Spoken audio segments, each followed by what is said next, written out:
you know. What is it that audiences are responding to in that character, women especially? I mean, I know that I responded to her as a survivor and a strong, strong character. But where did that strength come from? Why was she like that? Have you got an answer for what people are responding to her, or what you must have seen in the book in the first place? I feel like something that I feel like I gleaned as I try to, as I hear, people responding, is that she doesn't relate to everybody in the film, in her world, the same. She has to work on how she's going to approach a very gnarly and difficult uncle, and how this woman that's being very formidable, and yet she also has a friend where she can let down her guard and she can ask a favor there differently.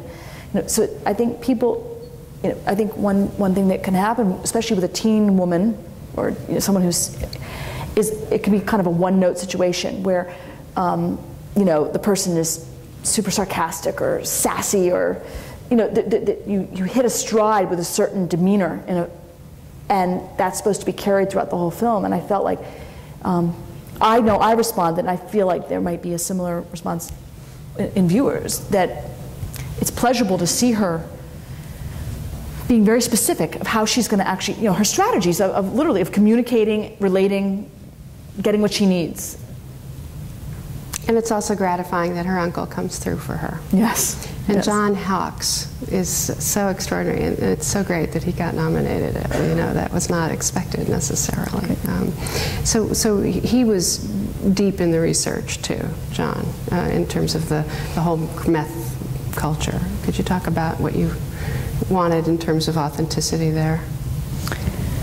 I mean, John, I would say he definitely got a chance to meet people when he got down there, survivors, people who had firsthand things to tell him. He read a large amount, he saw documentaries, and I think when he got down there, the most significant thing for him was not necessarily the meth as much as going to bars, places where men gather, places that he couldn't go without being shown them, as an outsider.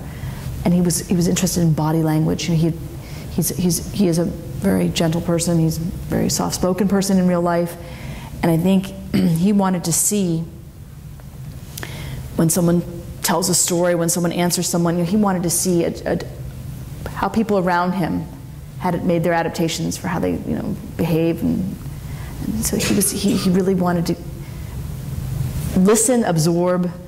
He didn't have unlimited time, but he definitely had. He was willing to come down beforehand. So you found these extraordinary local musicians, and what's become of them? The woman who's featured singing, Meredith Sisko, she has a blog, and she's been very, very detailed in the journey that she's taken. And I think this is a person who has been singing since she's 3. I mean, she was someone who was asked by relatives sometimes to provide entertainment at a cow auction, by standing on a little table and just sing some hymns or some tunes. And she sang all her life and really has not had that many formal opportunities. And this was something where when we heard her voice the first time during one of the scouting sessions, we remembered it, and then we contacted her, and she was so willing to go through. She's also a musicologist kind of in her own right, so go through lots of hymns and songs, send them to us. She would, into her Zoom recorder, she would sing a version, and she'd send Anne an MP3, and she would just tirelessly try to decide, to suggest and decide what songs would work for this film. But she found some. She's going to go on the road, or she's. Yeah. It seems that way. It seems that way. It's a person who helped her produce the soundtrack, who's out of Seattle, thinks that he found a manager that maybe could take them around and help them have some gigs, and it would be really rich for them. I mean, each one of those people in that band. I mean, this is interesting. This is a part of American heritage that exists in several regions. We do know that we have pockets of stunning music in the United States. traditional music that's been played a long time, that's being both preserved and also morphed into great things. And the people that are playing that music are often living, I mean, truly hand to mouth. I mean, they do their day jobs, many of them unsavory day jobs, and then are just sort of, and play for no greater gain than playing. And so, you know, I feel like it's really, to have them tour or to have them do anything is cultural preservation. You know, it's allowing a few more audiences to know that this kind of music does still exist in the United States, and there's just this wealth of self-taught musicians who don't get sanctioned by anyone, don't go to any academies, but just play, and it's been passed down. So it's been wonderful that you've had this extraordinary acclaim, and you've been on this sort of award circuit, and you were at the Academy Lunch in Los Angeles, and got your certificates and all that. But now is the time to sort of figure out your next move, and there have been all sorts of questions about whether you're doing, you know, Pippi Longstocking or something else. Could you talk about what some of the possibilities are, and what your own advice is about what you should and shouldn't do at this stage? You know, you have all this momentum and heat behind you. Do you have to do a long 5-year, exhaustive, terribly difficult indie movie again, or are there other options? Oh boy! Every 2 weeks we have to we have to get on the phone and talk about this very seriously. You know, You're smiling. With a colleague. You're smiling. With a colleague that, you know, is trying to find us work, you know, and the list kind of, it lengthens, like the list of things that have interested us, both, you know, not articles, nonfiction articles that we'd like to see as kind of the seeds of something, novels, scripts. But I think the subject matters that we tend to still be interested in are ones that are not easily financeable. They're not. It's not easy. No one can look at that and say,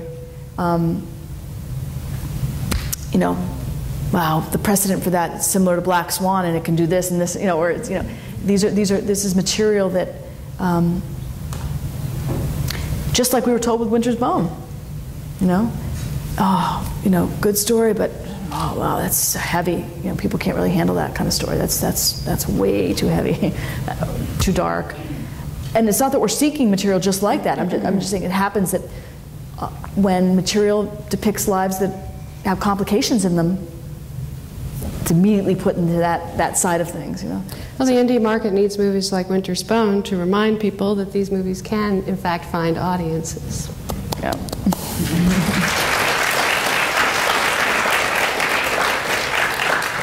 So we should open up for some questions. I'm sure you have a million of them. Raise your hands, and I will call upon you. How about you there? Yeah. You. Yeah, Yes. Hi. Can you guys... There's a mic that's coming over to you. There you go.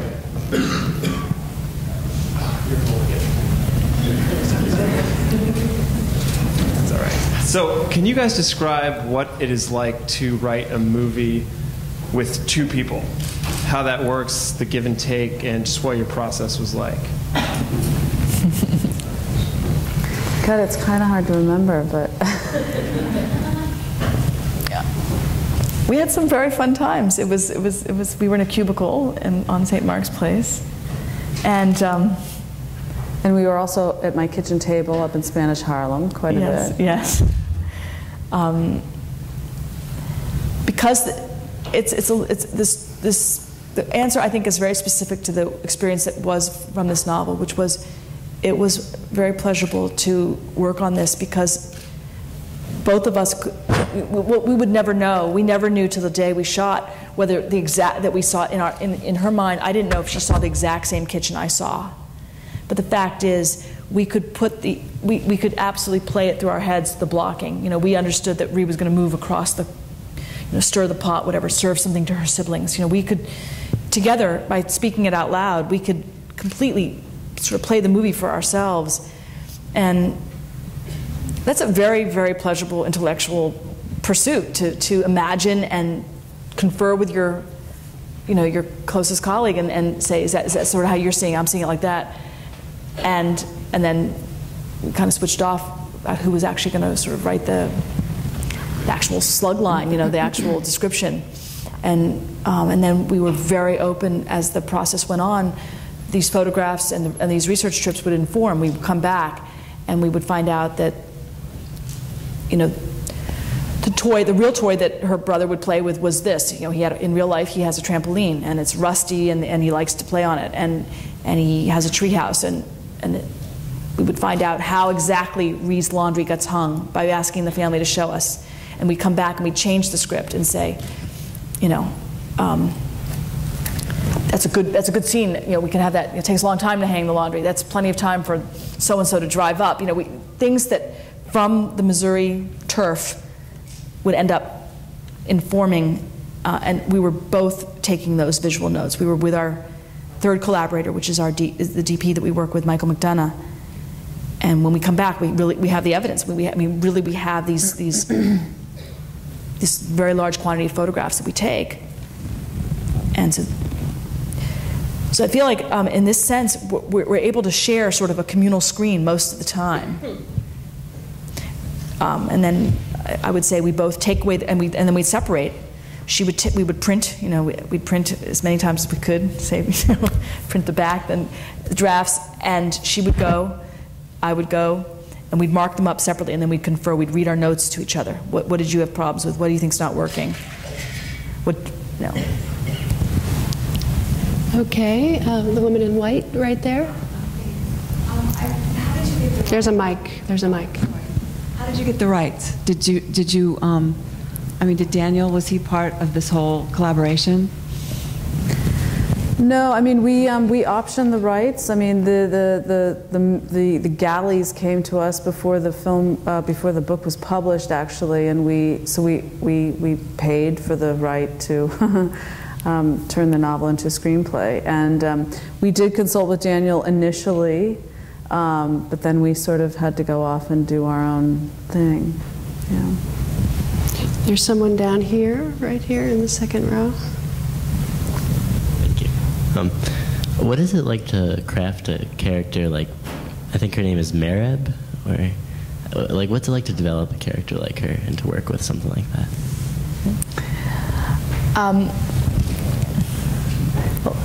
The actress you end up getting to work with has a very large influence on the actual, how that character will ultimately play and come across. And two thoughts come to mind on that.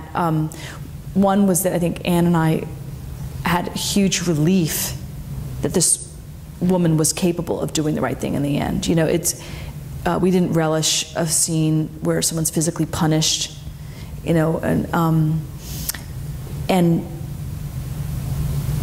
I don't think we could think of an instance where we'd ever be interested in a character that just exists only to perpetrate cruelty. If she had nothing, and I don't want to use the word capital R, redemption. It's not that she has to have redeeming qualities, but she has to have an and in there. She has to be able to, at some point, have a thought, be reflexive, experience remorse, and ultimately do something to help this girl.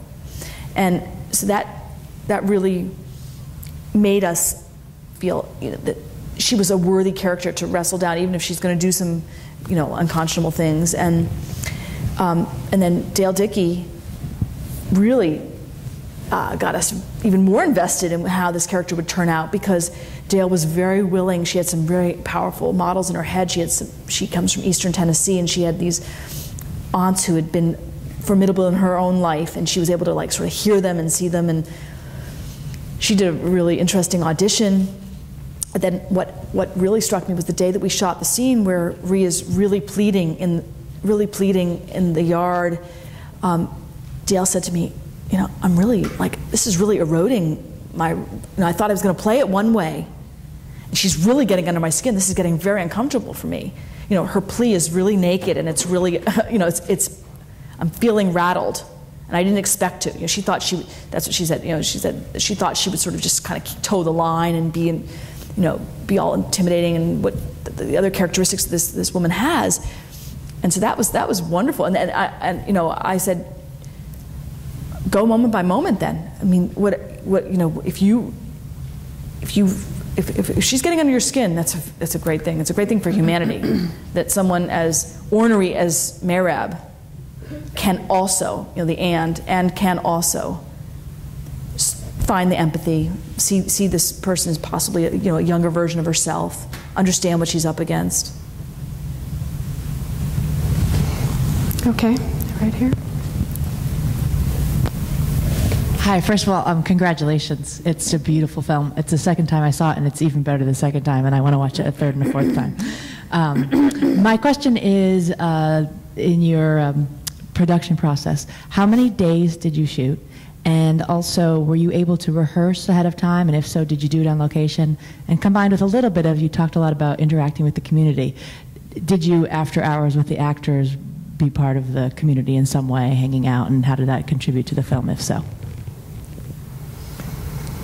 Well, I think we shot for 24 days, and there was some rehearsal time built in there. Not a lot, but you know, it's expensive, so you know.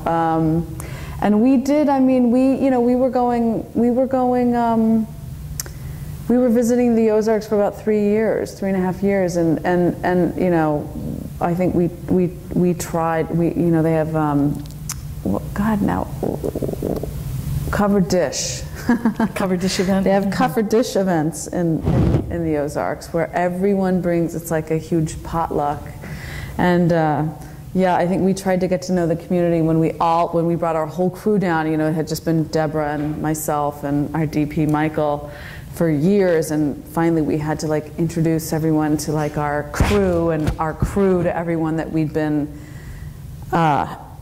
getting to know for the past 3 years. And so we had our own covered dish event after being to, you know, several over the years. But you know, I mean, there's, you know, we spend a lot of time in people's houses, but you know, it's not like there's places to hang out so much besides people's houses, you know. But I think there were, you know, the way that we found some actors also was, it was a little bit through hanging out. Like there was a man that was on the housekeeping staff where we were staying at the hotel, and you know, I just got this impression that he had a lot of lived experience that were similar to some of the things in the novel, and in fact he did, and so did the woman that he knew, who was on floor 3, you know, pushing her cleaning cart, and they had and this man had a brother, and he said, I really would like you to meet my brother, and so we did, and he came in and did an audition, and so in the end we cast all 3 of them because they really did have, you know, lived experience that was extremely relevant to the story and to the world that Daniel had described in the book, and so it would go. Of course, you stay long enough, and then they will, you know, they will tell a few more friends, and with Dale, she, you know, genealogically felt very comfortable. She felt, you know, she comes from sort of. She feels a very similar line of people that would be found in the Ozarks, and you know, she kept saying, you know, with the host family, she kept saying, like, you know, she would always show that she looked physically, you know, they physically resembled each other, and she had a very lovely way of conferring with them. I think almost like rehearsing with them in some ways, you know, and then the host family, it's the family where we shot most of the material, and the house on screen that's Ree's house is the family's house. Their youngest daughter is Ree's younger sister, Ashley. So, you know, the on-screen house is Ashley's real house, and so that family really, I mean, the crew and that family really did get to know each other, and in fact, sort of Ashley led us to herself. You know, she'd really been, in some sense, our sort of sight guide. You know, she would feel very comfortable telling different members of the crew where things were and helping wrangle animals and whatnot. And through the rehearsal process, where she would sort of be on the periphery of a lot of this footage, finally Ann and I said, "Oh, we can't do any better than to have Ashley of these exact coordinates on her own porch with her own toys, you know, fill this role and be at home." Okay. Who will it be? This gentleman right here? Yes, I would like to know the aspects of the financing, how you fund the monies that, you know, took your manuscript and galleys forward to the production that we saw. Well, we used the meager proceeds from our first film, Down to the Bone, to put towards the option for Winter's Bone. So, you know, your film doesn't have to sell a lot to actually nurture other projects, which is great. And we came close to financing with production companies like in LA a couple times, one time in particular, but the budget was about double what we ended up shooting it for. And we're not sure why they pulled out, but they, their mandate changed, or something. You never really know. But that actually gave us the kind of courage to just cut the budget in half, and we were able to put together private equity, which ultimately really was better for the film. I mean, it allowed us another year to do more research and continue writing the script. But it's tough, and I'd say that most independent films these days are financed through private equity, through anyone under the sun and who they know that have money. It's real people taking risks on independent films and films that they believe in. So it's you sort of got to tap every resource that is available to you. Do you think it's a good time for young women filmmakers coming into the business now? It's, I think for their minds, for their creativity, for camaraderie, for feeling fueled, yes. Like on the creative level. Getting paid? No. I think that is the trickier part. I mean, but it's happening, and I kind of I've clung to this thought, So every 82 years, Halley's Comet comes around, right? Every 82 years, maybe a woman can win the Oscar of something or get recognized. And Catherine Bigelow was very supportive of you. Yes. She was trying to shorten the 82-year cycle, I think. But in those 82 years, a huge amount of films will get made, and it's so to me, it's like, but they obviously the people need to get paid while they make them, or in the aftermath. But there is something about making small, building. I think it's okay to build small. But the money part will always, be one of the, really draining aspects of film as an art form, because it requires so much capital. It will, that's how it separates itself from every other kind of art form, and it will always be the hardest part to solve. There's no doubt about it. But that doesn't mean that getting great stuff written, and then of course, writing is a great way into it. Definitely. Because that's really the most direct way to a normal relationship to money and being paid. Second to that would be probably television. Which is looking more and more interesting every day. Looking more and more interesting, and I think huge amount of women, many women are participating in that. Right. I'd love to see the statistics on that. They've got to be far better than much better. Much better? Right. Yeah. 25-30%. Okay, so, but I mean, I don't want to shunt all young women into television. That would be heartbreaking. That would be devastating. But also, documentaries have always been.